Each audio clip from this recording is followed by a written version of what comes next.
नमस्कार दोस्तों, स्वागत है आपका हमारे चैनल पर।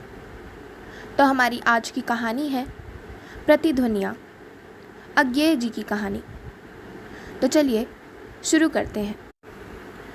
गिरजाघर से कुछ दूर हटकर जो सरू के सुंदर वृक्षों से सजा हुआ छोटा सा टीला था, उसी के ऊपर एक सुंदर साड़ी पहने एक युवती टहल रही थी। उसका मुख कुछ चिंतित सा था, लेकिन चिंता इतनी गहरी नहीं थी कि उसके सुंदर मुख को विकृत करे।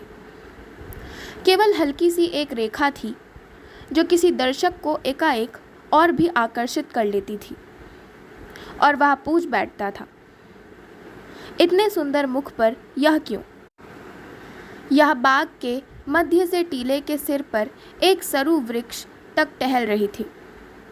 यह टीला नैसर्गिक नहीं था, मनुष्यों की मेहनत से बना था, और इसके सिरे पर उसे कायम रखने के लिए ईंटें चुनी गई थीं।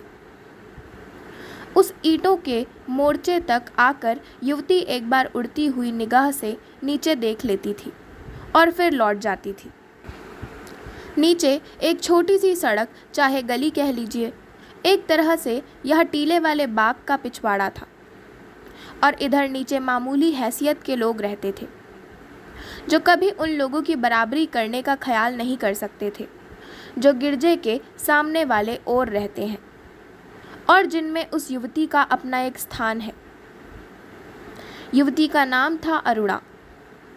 वह ईसाई नहीं थी, लेकिन उसने अपने धर्म की तफसील यह है कि वह अपने को हिंदू भी नहीं कहती थी। उसके पिता ने अपने पिता से काफ़ी धन पाया था, और इसलिए यह नहीं सीखा था कि अमीरों का जो जुआ है, सट्टा, वह असल में गरीबों को ही खेलना चाहिए। वह आजकल सट्टे के मशहूर व्यापारी थे। अरुणा ईसाई नहीं थी, पर मंदिर भी नहीं जाती थी, क्योंकि उस बड़े नगर में कोई भी सुंदर मंदिर नहीं था। जब कभी उसे सोच होती या उसका मन अपने दैनिक जीवन में उचाट हो जाता, तब वह गिरजाघर से सटे हुए इसी छोटे से बाग में आकर कुछ देर टहलकर कुछ शांत और सुस्त होकर लौट जाती। अरुणा टहलती हुई टीले के छोर पर पहुंची ही थी कि गिरजे के घंटे एकाएक बजने लगे।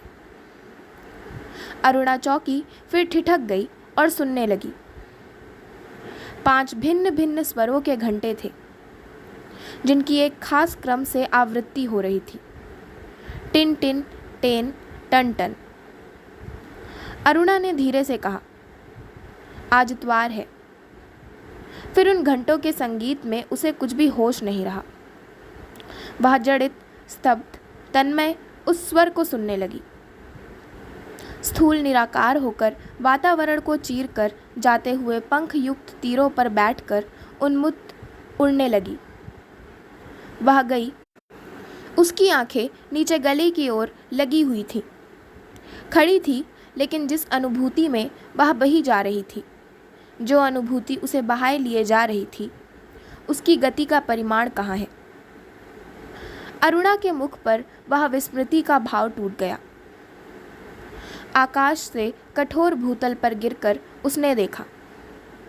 नीचे गली में एक कलईगर अपनी भट्टी सुलगाए एक हाथ से धौंकनी चला रहा था, और दूसरे से एक चिमटी पकड़े एक पतीली को आंच में घुमाता जा रहा था। आग की लाल चमक में उसके मुख पर एक अमानुषी रंग छाया हुआ था, और जिस उत्साहमय एकाग्रता से वह पतीली घुमाने में लगा हुआ था, वह भी अरुणा को अमानुषी ही मालूम हुआ। क्योंकि क्या मानुष भी इतना अंधा, इतना बहरा, इतना संज्ञाहीन हो सकता है कि वैसे सुंदर संगीत के आंचल में बैठकर भी अंगीठी और पतीली में इतना लीन हो, उस दिव्य उपहार की उपेक्षा किए जाए। अरुणा को बहुत बुरा लगा, यहाँ तक कि वह चाहने पर भी उस वातावरण में नहीं लौट सकी जिसमें वह क्षण भर पहले थी। हालांकि घंटे अभी बजे रहे थे।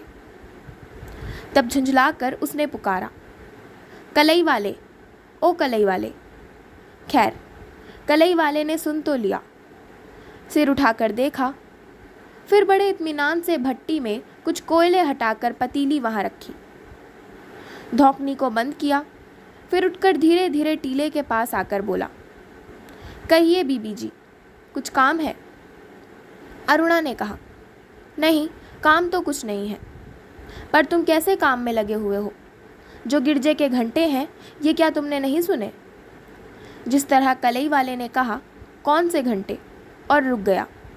उससे अरुणा ने उत्तर पा लिया।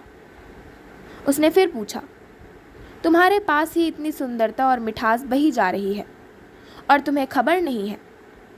तुम अपनी धौंकनी और पतीली से मस्त हो। माना की रोटी भी कमानी होती ही है, लेकिन उसमें क्या कोई इतना रम जाता है कि दुनिया के लिए मर ही जाए? कलईगर ने भौचक सा होकर कहा, क्या? अरुणा ने अधिकार के स्वर में कहा, यहीं खड़े रहकर ज़रा सुनो तो सही इन घंटों की आवाज़। ये क्या तुम्हें कुछ भी नहीं कहते? कलईगर सहमा हुआ सा खड़ा होकर सुनने लगा। उसकी मुद्रा मानो यह दिखाने की कोशिश कर रही थी कि मैं सुन रहा हूँ। है बिल्कुल निकम्मी बात, वक्त ज़ाया करना, लेकिन मैं सुन रहा हूँ। और अरुणा उसकी ओर देखने लगी। धीरे धीरे कलईगर के शरीर की तनी हुई पेशियां ढीली पड़ने लगी। बलात् केंद्रित ध्यान का भाव उस पर से मिटने लगा और सहज आकर्षित ध्यान का आने लगा। मानो कानों ने जान लिया कि यह काम सिर्फ हमारा है और बाकी शरीर को छुट्टी दे दी कि वह आराम करे और उस दैवी देन को पाए भोगे जो कानों द्वारा उसे प्राप्त हो रही है। और अरुणा उसकी ओर देखने लगी। कलईगर मानो संगीत में घुल गया। संगीत मानो उसके भीतर समाकर, उसका होकर, उसके चेहरे से फूट निकलने लगा। ऐसा पूर्ण संगीतमय हो गया था उसका चेहरा। थोड़ी देर बाद जब घंटे एकाएक बंद हो गए, तब भी कलईगर चौंका नहीं। उसी स्वप्न में उसी प्रकार मुंह उठाए, मुंह पर संगीत की ज्योतिर्मय छाया लिए धीरे धीरे वहां से हटकर अपनी भट्टी की ओर चल पड़ा। अरुणा से उसने बात नहीं की, उसकी अनुमति नहीं मांगी, उस वरदान के लिए उसे धन्यवाद नहीं दिया। पर अरुणा को इसका तनिक भी खेद नहीं हुआ। वह प्रसन्न मना उसे देखती रही। उसके अपने मुख पर जो चिंता की रेखा थी, उसका स्थान लिया एक संतोषमय आनंद ने। क्योंकि किसी दूसरे की आत्मा को जगा देना, उसमें कला को ग्रहण करने की शक्ति को चेता देना, कितने गौरव की बात है। अरुणा फिर भी उसकी ओर देखती रही। जब कलईगर अपने स्थान पर जाकर बैठ गया, एक हाथ में धौंकनी उठा ली और दूसरे में चिमटी, तब भी उसके मुंह पर वही परलौकिक भाव था। पर जब ही चिमटी पतीली से टकराई, उसने धौंकनी की और चिमटी को ऐसे चौंक कर छोड़ दिया जैसे सांप पकड़ लिया हो, और फिर उसकी ओर अनदेखती सी आंखों से देखने लगा। अरुणा मुस्कुराई।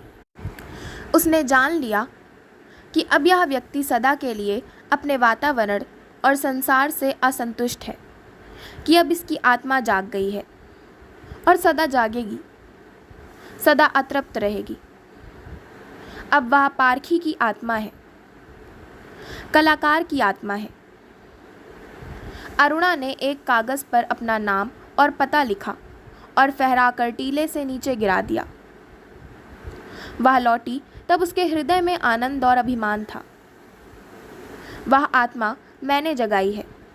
उसके हृदय में जिस वाणी के तार झनक उठे हैं, उसे मैंने छेड़ा था। मैंने एक एक सीढ़ी ऊपर, एक एक सीढ़ी नीचे। धौंकनी और पतीली जाती है, सट्टे का व्यापार गर्म होता है, बीवी भूखी मरती है, रुपए की मांग बढ़ती है, सारंगी आती है, धन जाता है, प्रसिद्धि होती है, दीवाले निकलते हैं, कला आती है, कला जाती है। एक एक सीढ़ी ऊपर, एक एक सीढ़ी नीचे, और घंटे बजते जाते हैं। 20 वर्ष। सांझ की प्रार्थना हो चुकी थी। गिरजे के बाहर टीले पर अच्छा सा सूट पहने और हाथ में वायलिन थामे हुए अधेड़ उम्र का किंतु देखने में आकर्षण एक व्यक्ति टहल रहा था। उसका मन कहीं और था, लेकिन कभी कभी उसकी उंगलियों तारों पर कमान को खींच ले जाती थी। तब एक गंभीर गूंज सा मानो सरू भी कांप जाते थे। जो लोग प्रार्थना करने आए थे वे एक एक करके जा रहे थे। जब सब चले गए तब उस व्यक्ति ने वायलिन को अच्छी तरह ठोड़ी से दबाया, कमान उठाई और क्षण भर सोचकर बजाने लगा। बिजलियां कांपी, पपीहे बोले, विरहिणियां पुकारा की, पहाड़ी झरने मानो एक हंसी से दूसरी हंसी की ओर उछलते हुए बहा किए, फूल फूटे और कुम्हलाए और कलियों के नीचे छिप गए। प्रकाश की लहरें बहती रहीं और संगीतकार वायलिन बजाता हुआ टहला किया। एकाएक टीले के सिरे पर आकर वह रुक गया। नीचे एक भीड़ एकत्र हो रही थी, सुन रही थी, आनंदित हो रही थी। सन्नाटा था और वायलिन बजता था, खुट खुट खुट। गली की ओर से एक बुढ़िया लकड़ी टेकती हुई बढ़ी आ रही थी। सिर उसका झुका हुआ था, चेहरे पर झुर्रियाँ थीं और वह गली को जल्दी से पार कर लेने की चेष्टा में धीरे धीरे चली जा रही थी। संगीतकार को अच्छा नहीं लगा। उस बुढ़िया की ओर देखने लगा जिसने उसके संगीत की ओर ध्यान नहीं दिया, तन्मय होना तो दूर बिल्कुल अनसुनी कर दी।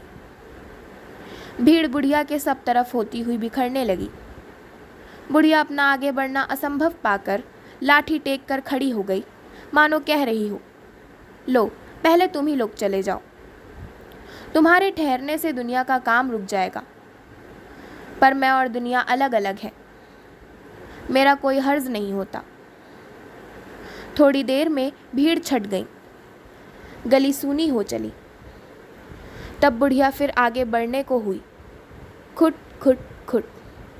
संगीतकार ने अपने उल्हाना भरे स्वर में कुछ विनय लाने की चेष्टा करते हुए कहा, बुढ़िया तुम्हें संगीत अच्छा नहीं लगता क्या? बुढ़िया ने कुछ पास आकर रुककर सिर उठाकर उसकी ओर ऐसे देखा मानो कहना चाहती हो, क्या कहते हो तुम? चेहरा देखकर व्यक्ति ने जाना वह उतनी बुढ़िया नहीं थी। अकाल ही में झुर्रियाँ पड़ गई थी उसके चेहरे पर, जो कभी बहुत सुंदर रहा होगा। वह उसकी ओर देखती जा रही है। यह नोट करते हुए उसने पूछा, क्यों बुढ़िया, संगीत तुम्हें अच्छा नहीं लगता? बुढ़िया फिर भी कुछ नहीं बोली, ध्यान से उसकी ओर देख रही है तो बस देखती जा रही है। यह जानकर कुछ अचकचाए स्वर में वह फिर बोला, क्या? बुढ़िया ने एक शब्द कहा, लेकिन उस शब्द में था विस्मय, उसमें थी वेदना, उसमें था अभिमान सा भी कुछ, जो नींद से नहीं मौत से जागने की चेष्टा कर रहा था। कलईगर संगीतकार ने सधे हुए कान ने इस पुकार में वह जान लिया जो आंखों ने नहीं पाया था, और वह भी बोल उठा, अरुणा। थोड़ी देर बाद कुछ अधिक अनिश्चित से सहमे हुए से बहुत ही धीमे स्वर में उसने फिर कहा, अरुणा। तो इसी के साथ मैं अपनी आज की कहानी प्रतिध्वनियाँ का समापन करती हूँ। आशा करती हूँ आपको हमारी आज की कहानी प्रतिध्वनियाँ पसंद आई होगी। अगर आपको हमारी आज की कहानी पसंद आई हो तो हमारे चैनल को सब्सक्राइब करें, वीडियो को लाइक करें और बेल आइकन दबाना ना भूलें। धन्यवाद।